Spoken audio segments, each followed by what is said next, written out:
Kenapakah engkau himpunkan aku dalam keadaan buta daripada mahsyar? Sedangkan waktu atas dunia dulu, aku dapat melihat dengan jelas dan nyata. Nak berjalan nampak, nak uni dacing pun nampak dacing cak biru.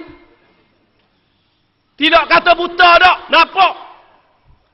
Atas dunia nampak molek.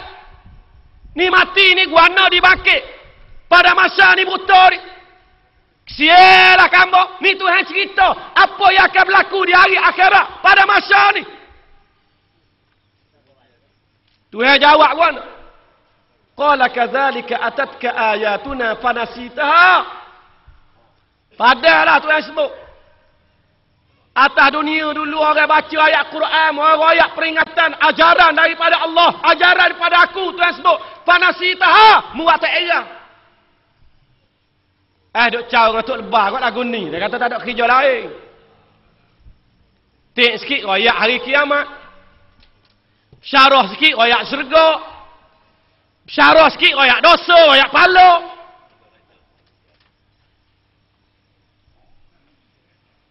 Ada wakil ayat UMNO pergi ceramah kawasan UMNO.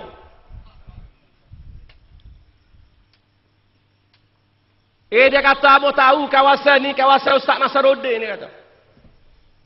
Kuat benar dia kata kecek Islam, dia kata Ustaz Nasaruddin.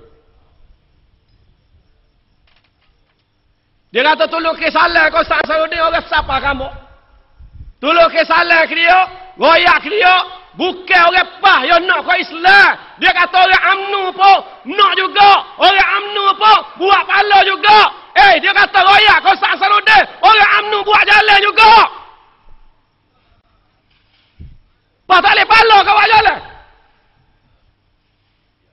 Yalah juga dia sebut. Amo jawab mana amo kata kalau buat jalan boleh pala, sami belu boleh pala banyak tuan-tuan. Muka dia menteri jaga jalan. Oh banyak pala sami belu. Kau lagu mana?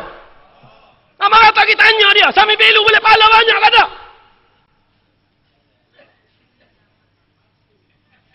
Royak buat jalan boleh pala. Hamba kata kalau buat jalan boleh pala, cuba tanya dia, mu keluar dari sejudi, boleh pala juga kau? Cuba tanya dia. Tentu dia jawab tak boleh pala keluar dari sejudi. Dan dia buat jalan tu betul lah boleh pala. Tu pun kalau orang Islam baru tu ambil pala. Kalau sami bilu tu yang tak boleh pala.